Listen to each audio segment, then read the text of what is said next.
दर्पण प्रबोधिनी सिंधुदुर्ग प्रबुद्ध ग्रंथालय आयोजित आंबेडकरी साहित्यातील उत्तमोत्तम ग्रंथांचे पुस्तकांचे अभ्यासपूर्ण विवेचन. पुस्तकांवर बोलू काही. वाचन चळवळीला गतिमान करणाऱ्या वाचन शृंखलेच्या आजच्या 12व्या भागात आपण ऐकणार आहात मराठी साहित्यातील ज्येष्ठ आंबेडकरी कवी, विचारवंत, आंबेडकरी चळवळीचे भाष्यकार, समीक्षक डॉक्टर यशवंत मनोहर यांच्या रमाई, मी सावित्री, सावित्री ज्योतिराव फुले, मी यशोधरा या बहुचर्चित तिन्ही एकत्रित कादंबरीतील रमाई या लघु कादंबरीचे अभ्यासपूर्ण विवेचन. विवेचक विशेष निमंत्रित अमरावती येथील आंबेडकरी चळवळीचे अभ्यासक व्याख्याते प्राचार्य वसंत वावरे. तर ऐकूया डॉक्टर बाबासाहेब आंबेडकर यांच्या उत्तुंग व्यक्तिमत्वाला साथ देणाऱ्या आणि आयुष्यभर हाल अपेष्टा सहन करून बाबासाहेबांना सामाजिक कार्यास सतत प्रेरणा देणाऱ्या त्यागमूर्ती रमाई हिच्या जीवन कहाणीवर प्रकाश झोत टाकणारी लघु कादंबरी रमाई. दर्पण प्रबोधिनी सिंधुदुर्ग संचालित प्रबुद्ध ग्रंथालय आयोजित पुस्तकावर बोलू काही, च्या निमित्ताने मला या ठिकाणी पुस्तकावर बोलण्याची संधी मिळत आहे. याबद्दल आयोजकांचे मनापासून आभार आणि धन्यवाद. सर्वप्रथम मी माझा परिचय देतो. मी वसंत वावरे, आमच्या शैस्मृती विद्यालय बेनोडा, तालुका वरुड, जिल्हा अमरावती या ठिकाणी मुख्याध्यापक प्राचार्य पदावर कार्यरत आहे. सर्वप्रथम आयोजकांचं आणि प्रबुद्ध ग्रंथालयाचं मी आभार याच्यासाठी मानतो की नवीन पिढी ही वाचनापासून दूर जात असताना दर्पण प्रबोधिनी सिंधुदुर्ग संचालित प्रबुद्ध ग्रंथालय आयोजित पुस्तकावर बोलू काही या स्तुत्य उपक्रमाचं आयोजन केल्याबद्दल सर्वप्रथम त्यांचे मला आभार मानले पाहिजे. नुकतीच त्यागमूर्ती माता रमाई जयंती 7 फेब्रुवारीला झाली. त्यामुळे साहजिकच माता रमाईबद्दल असलेल्या पुस्तकावर बोलावं ही माझी इच्छा होती. संग्रही असलेलं डॉक्टर यशवंत मनोहरांचं एक कादंबरी होती माझ्याकडे आणि त्या कादंबरीचं नाव आहे रमाई, मी सावित्री, सावित्री ज्योतिराव फुले आणि मी यशोधरा ही कादंबरी होती. आणि या कादंबरीवर मी माझं विवेचन या ठिकाणी करत आहे. आयोजकांनी मला 10 ते 15 मिनिटाचं अवधी दिला आणि त्यामुळे साहजिकच रमाई, सावित्री आणि यशोधरा या 3 महानायिकावर अवघ्या 10 ते 15 मिनिटांमध्ये बोलणं हे शक्य होणार नाही. आणि म्हणून मी त्या कादंबरीतला फक्त रमाई या विषयावरच मी बोलणार आहे. डॉक्टर यशवंत मनोहर यांचा परिचय करून देण्याची काही फारशी गरज नाही. महाराष्ट्रातील एक सुप्रसिद्ध कवी आणि विचारवंत म्हणून ते आपल्याला परिचित आहे. नुकताच आपल्याला आठवत असेल विदर्भ साहित्य संघाचा जीवनवर्ती पुरस्कार त्यांनी विज्ञानवादी भूमिकेतून नाकारला. त्यामुळे साहजिकच आमच्या मनामध्ये कवी आणि विचारवंत यशवंत मनोहराचा बद्दल असलेला आदर द्विगुणित झाला. आणि ही कादंबरी वाचत असताना यशवंत मनोहराची रमाईबद्दल अगदी काळीच पिळवटून टाकणारी वर्णनं आपल्याला पानोपानी दिसतात. वनन गावामध्ये एका गरीब कुटुंबामध्ये रमाईचा जन्म झालेला आहे. आणि भिकू धोत्रे आणि रुक्मिणी धोत्रे जे पुढं त्यांनी त्यांचं आडनाव बदलवलं आणि ते वलंगकर झाले. या जोडप्याला 4 मुले म्हणजे 3 मुली 1 मुलगा. सर्वात मोठी मुलगी तिचं लग्न झालेलं आणि तिच्या खालची तिच्या पाठची मुलगी म्हणजे रमा. वडील आणि आईचं छत्र एकाएकी हरपलं आणि या दोन वर्णांनी कुटुंबाची जबाबदारी ही रमाईवर आली आणि लहान वय असणारी रमा प्रौढ झाली. वडीलही मरण पावले, आई सुद्धा मरण पावली आणि हे कुटुंब पोरकं झालं. तेव्हा त्यांच्या मदतीला वडिलाचा भाऊ आणि आईचा भाऊ, जे भायखळ्याला मार्केट जवळ राहायचे मुंबईला, तर हे त्यांच्या मदतीला आले आणि तिन्ही मुलांना घेऊन ते मुंबईला आले. पुढे आपणाला इतिहास माहित आहे. भीमरावाचं लग्न रमाई सोबत झालं. पहिला जन्म हा यशवंताचा, तोपर्यंत सर्व ठीक होतं. मात्र 1913 सालापासून रमाईच्या दुःखाला सुरुवात झाली. पहिलं दुःख म्हणजे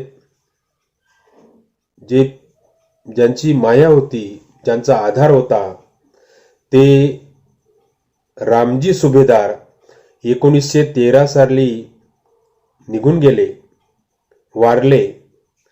आणि 1913 पासून ते 1926 पर्यंत या घरावर एक मृत्यूची झळच लागली. एक घाव बुजत नाही तर दुसरा घाव होत होता. अश्रूची झड थांबत नाही तो दुसरी सुरू होत होती.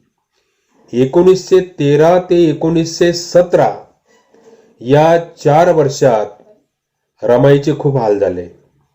बाबासाहेब न्यूयॉर्कच्या कोलंबिया विद्यापीठामध्ये शिक्षणासाठी गेले आणि इकडे रमाला इंधन काढीसाठी मनवणावं लागलं. संसार चालवण्यासाठी शेण थापावं लागलं.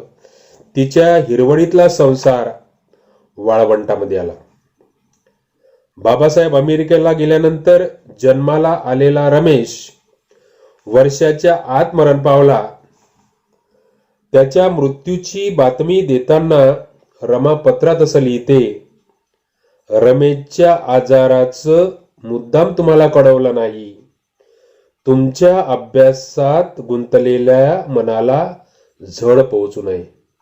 म्हणजे बघा, रमाईला बाबासाहेबांच्या अभ्यासाची काळजी किती असायला पाहिजे. स्वतःच्या मुलाचं मरण देखील तिनं लपवलेलं आहे आणि कळवलं नाही म्हणून ती पत्रामध्ये बाबासाहेबांची क्षमा देखील मागते. आणि या रमाईनं निर्धार केला होता की बाबासाहेब नावाच्या तुफानाची आपण सावली व्हायचं. बाबासाहेब म्हणजे एक तुफान होते आणि त्याचं सावली बनण्याचं कार्य रमाईनं शेवटपर्यंत केलं. आणि तिने ठरवलं होतं, आता हे तुफान आपल्याला कुठेही नेऊ, कितीही कष्ट पडो, तर आता आपल्याला या बाबासाहेब नावाच्या तुफानाच्या विजयासाठी लढायचा आहे. हा निर्धार रमाईनं मनोमनी गाठ बांधली होती. 1920 मध्ये बाबासाहेब लंडनला जातात आणि इकडे गंगाधर हा मुलगा मरण पावतो. सर्वांना माहित आहे की डॉक्टरांची मागील बाकी थकल्यामुळे डॉक्टराने गंगाधरचा इलाज केला नाही. त्याला औषधोपचार देण्यासाठी त्यानं नकार दिला आणि म्हणून अशा परिस्थितीमध्ये तो गंगाधर विना उपचार विना तो मृत्युमुखी पडला. त्यानंतर बाबासाहेब बॅरिस्टर झाले, DSc झाले, सर्वात सन्मानाची पदवी त्यांना मिळाली. पुन्हा 1926 मध्ये रमाईच्या जीवनामध्ये एक दुःखद घटना घडली. राजरत्न नावाचा जो अत्यंत देखणा मुलगा, जो बाबासाहेबाला देखील खूप प्रिय होता, तो मरण पावला. अशी अनंत मरण रमाबाईनं झेलली आणि या मरणामुळे रमाबाई हवालदिल झाली. रमाबाईला 5 मुलं झाली. त्यातला केवळ यशवंत तेवढा वाचला. 1923 साली जेव्हा बाबासाहेब बॅरिस्टर होऊन मुंबईला येतात तेव्हा त्या प्रसंगाचं वर्णन डॉक्टर यशवंतांनी अतिशय कवी हृदयाने केलेलं आहे बघा. स्वागताला हजारो लोक गेले आहेत, खूप गर्दी आहे. रमाबाईला सुद्धा वाटतं की आपण आपल्या नवऱ्याच्या स्वागताला जावं, पण तिच्यापुढे प्रश्न असा होता की आपल्याला एकच लुगडं आहे आणि ते सुद्धा फाटकं आहे. जायचं तर जायचं कसं? जर आपण फाटकं लुगडं नेसून गेलो तर लोक आपल्याला म्हणतील की ही बॅरिस्टरची बायको आणि अशा अवतारामध्ये अशा लुगड्यामध्ये आली, हिला एवढं सुद्धा कळत नाही. आणि तिची इच्छा होती की त्या स्वागताला बाबासाहेबाचं स्वागत आपण डोळ्या भरून पाहायचं. आणि मग तिला आठवलं की शाहू महाराजांनी कुठल्या तरी सत्कारामध्ये बाबासाहेबांना फेटा दिला होता आणि त्या फेट्याचं तिनं जरीचा पटका होता, त्या जरीच्या पटक्याचं तिनं लुगडं बनवून वापरलं आणि ती बाबासाहेबाच्या स्वागताला गेली. बाबासाहेब सुद्धा उतरल्यानंतर त्या जमावामध्ये रमाईला शोधतात आणि त्यांची नजर रमाईवर जाते. रमाईकडे गेल्यानंतर तिच्या अंगावरचा जे लुगडं आहे ते त्यांच्या लक्षात येतं की हिला लुगडं पण नाही, हिनं हा जो पटका आहे जरीचा त्या पटक्याचा लुगडं म्हणून वापर केलेला आहे. आणि बाबासाहेबांच्या डोळ्यामध्ये पाणी येतं. अत्यंत करुण असा प्रसंग यशवंत मनोहरांनी आपल्या अतिशय करुणामयी भाषेमध्ये, करुणामयी शब्दामध्ये रेखाटलेला आहे. रमाबाई काळजांच्या वणम्यामध्ये क्षणोक्षणी होरपडत होती. यशवंत मनोहरांनी याचं चित्रण अत्यंत प्रभावी भाषेमध्ये शब्दबद्ध केलाय. चवदार तळ्याचा सत्याग्रह असेल किंवा पुणे करार असेल, बाबासाहेबांना खुनाच्या धमक्या देणारी पत्र यायची. शिवाय शाप देणारे, खुनशी डोळ्यांनी पाहणारे असंख्य होते.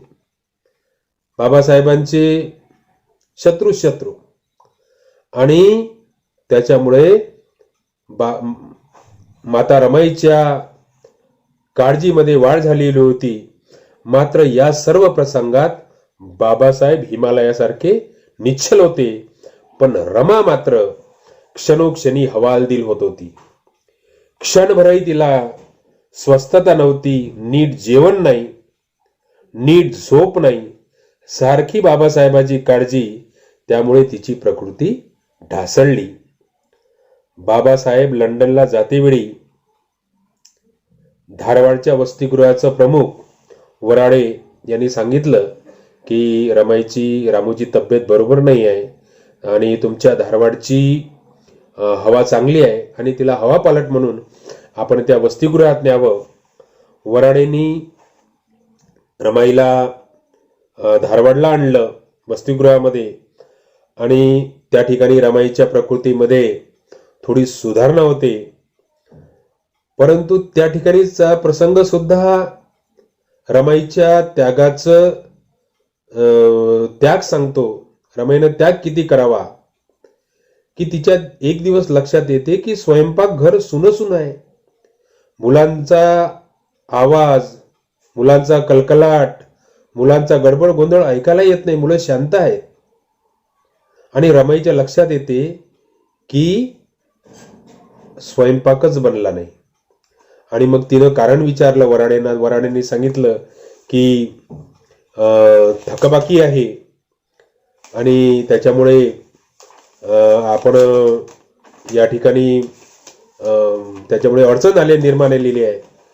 रमाईनं तात्काळ क्षणाचाही विचार न करता सोन्याच्या बांगड्या काढल्या आणि त्या वराडे जोड दिल्या आणि त्यांना सांगितलं की ह्या बांगड्या ठेवा आणि त्यात मिळालेल्या पैशातून मुलांच्या जेवणाची व्यवस्था करा.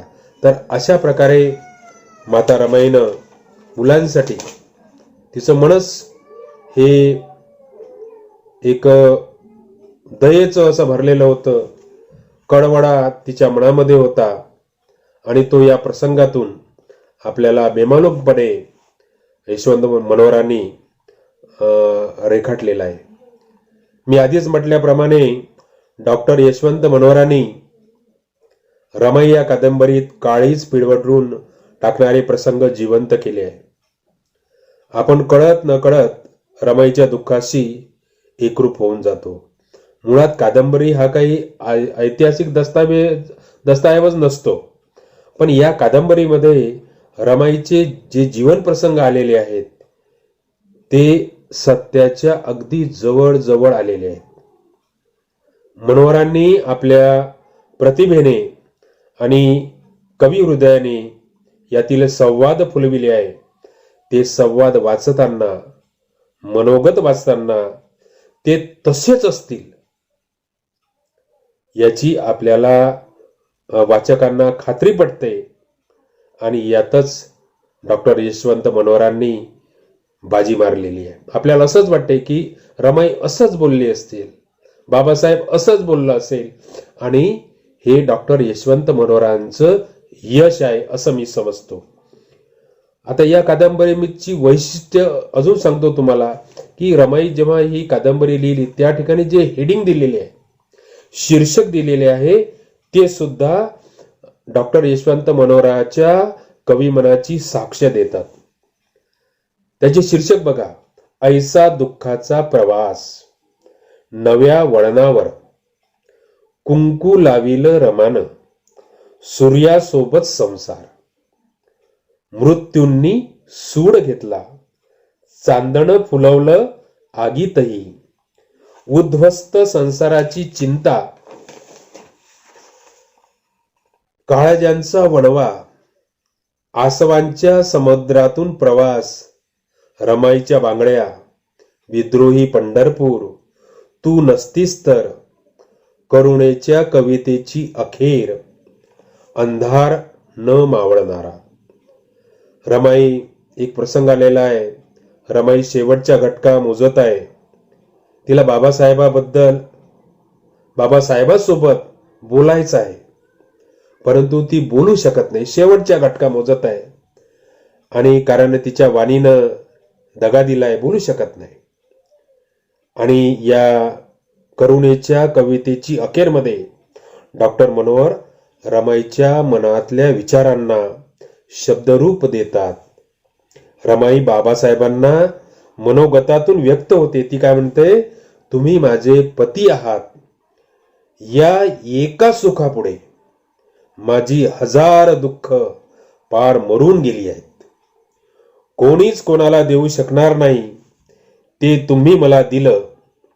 तुमच्यासाठी मी काही छोटी दुःख भोगली, पण आता त्याचाही केवढा गौरव वाटतो. अशा दुःखाचे अलंकार युगायुगापासून एखाद्याच स्त्रीच्या वाट्याला येतात. साहेब, मला ही दुःख देऊन माझ्यावर केवढे उपकार केले तुम्ही. कृतज्ञता तरी कशी व्यक्त करू साहेब. अशा काळजाला भिडणाऱ्या शब्दात रमाईचं मनोगत डॉक्टर मनोहर व्यक्त करतात. तू नसतीस तर. बाबासाहेब लंडनला मुक्कामी 30 डिसेंबर 1930 जे पत्र लिहितात, ते पत्र डॉक्टर यशवंत मनोहरांनी त्या ठिकाणी दिलेलं आहे. आणि या पत्रामध्ये पूर्ण बाबासाहेबांना काय काय वाटते ते डॉक्टर यशवंत मनोहरांनी त्या ठिकाणी अत्यंत परिणामकारक, अत्यंत प्रभावीपणे दिलेलं आहे. आणि हे पत्र मुळातूनच वाचण्यासारखं आहे. अशा या त्यागमूर्ती रमाईची प्राणज्योत 27 मे 1935 मालवली. एका कवीनं अत्यंत सुंदर अशा शब्दामध्ये आपल्या भावना व्यक्त केल्या आहे.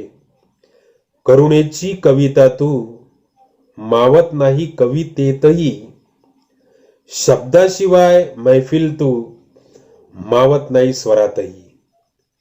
डोळ्यामधले व्याकुळ सागर मावत नाही अश्रुतही, आर्ततेची सदाफुली तू मावत नाहीस दुःखातही. सूर्याबरोबर संसार तुझा चांदणे झाले आगीतही, अन सौभाग्याचे वादळ तुझे मारून गेले मरणासही. सौभाग्याचे वादळ तुझे मारून गेले मरणासही. अशा या रमाई नावाच्या या करुणेच्या कवितेला डॉक्टर यशवंत मनोहरांनी कादंबरीच्या रूपानं आणलं. आम्ही वाचक वर्ग त्यांचा कायमचा ऋणी आम्ही झालेलो आहे एवढं मात्र निश्चित. पुन्हा मला या ठिकाणी पुस्तकावर बोलू काही च्या निमित्तानं बोलण्याची संधी दिली तेव्हा आयोजकांचं मी या ठिकाणी मनापासून आभार मानतो. धन्यवाद आणि आपला निरोप घेतो. धन्यवाद. जय हिंद.